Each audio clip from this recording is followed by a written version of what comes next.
Michael is in charge of trimming. When allowed. When allowed. And he's going to tell you about his trimming of a green giant. Go ahead, Mike. Okay, well this is the green giant. There's a couple things that I look for when I'm trimming green giants. First off is I don't like weeds. But I do like weeds in the field, but I don't like weeds around the tree. That's a whole different story. But first thing I do is I go through and I eliminate the weeds. Then after I do that, I take a look at the tree real quick. I always want all of our trees to have one single leader. Multiple leaders make the tree not stable during snow load. So if you would look at this guy right here, this is an example. This guy has 1 and then 2 leaders. So if I were going to go do that one, you subordinate it by just going around and trimming that one harder than you would this normal one.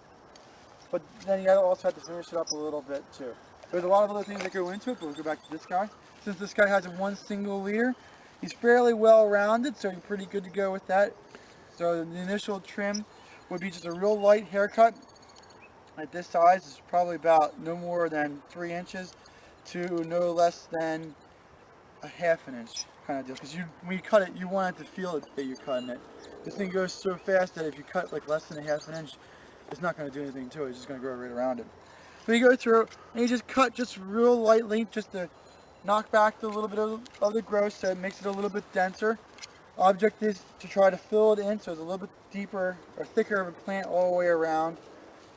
Then after it fills in a little bit more, then what you do is you let this one at this stage not trim this right here, or if you do, you trim it just a little bit back to the next one. Nothing real hard to stunt the growth upwards.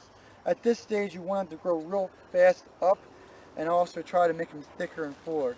The reason I try to make them thicker and fuller is that when you go through and you do weed control, if it's a thick full plant, it doesn't get weeds in the interior inside of it. An example of that would be like you can see how this weed, this goldenrod, is right in the center of the tree. If you trim it, it makes it a thicker plant and you won't have those weeds in the center of it. So it's just weed maintenance, and that's something I don't like weeds very much around the tree. So we thicken them up, we make sure that they have 1 leader, and at this stage we usually let the central leader alone. But if you get to something like this where it's a little bit thinner, you can see in the inside of it, it's a little thin through here. Then what we're going to do is we're going to make a nice little angle on it, and we will trim the top leader on it just to encourage more growth in this central section through there.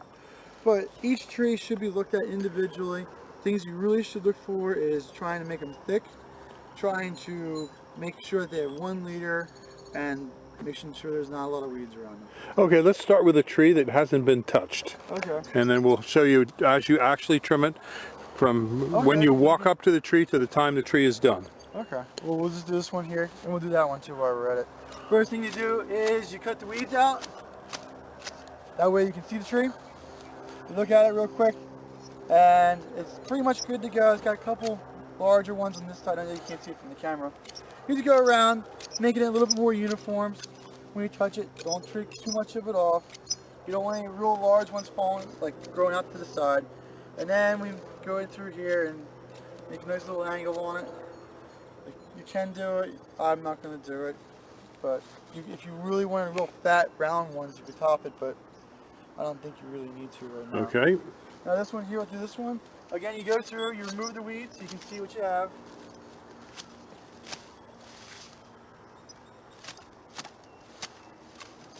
Alright, so you can look at this one has a definite second leader forming, but maybe a third right here, so that's something we're going to have to go through and cut a little bit heavier on. Remember earlier I said only 3 inches? You can go 4, 5, 6 inches at this stage, just to knock it back to make sure that that's not going to be a leader. And we're going to leave this one probably go. It's got a lot of new growth on it right now. I don't really want to touch too much on it, but we'll just go around now. It's trying to make it a little bit more rounder. And when we do that, we will encourage the growing points in the inside of the tree to come out and make that a thicker plant for us. Okay, now Mike, what time of the year can people do this trimming? In case they don't want to trim them like today, which is July 22nd, what other times of the year are appropriate for trimming the green giant? That's a good question. the answer to that comes into the fact of how this plant will grow. What I was taught in school was that this is called an indeterminate tree, which means it has an indeterminate amount of growth per year. Also meaning that it does not have buds. It has growing points. Like I said earlier, it had growing points. So when you trim these guys, you can technically trim these guys any time of the year that you want. I find, just in my experience, it may be different in different parts of the country, but if we go through and we trim them in the wintertime, they usually start growing a little bit later in the spring. And if you haven't fertilized the tree and you trim it during the wintertime, it usually does make the same, it makes it even longer on it. I like it to trim them when they're actively growing so that I can see how much growth rate's going to be on it.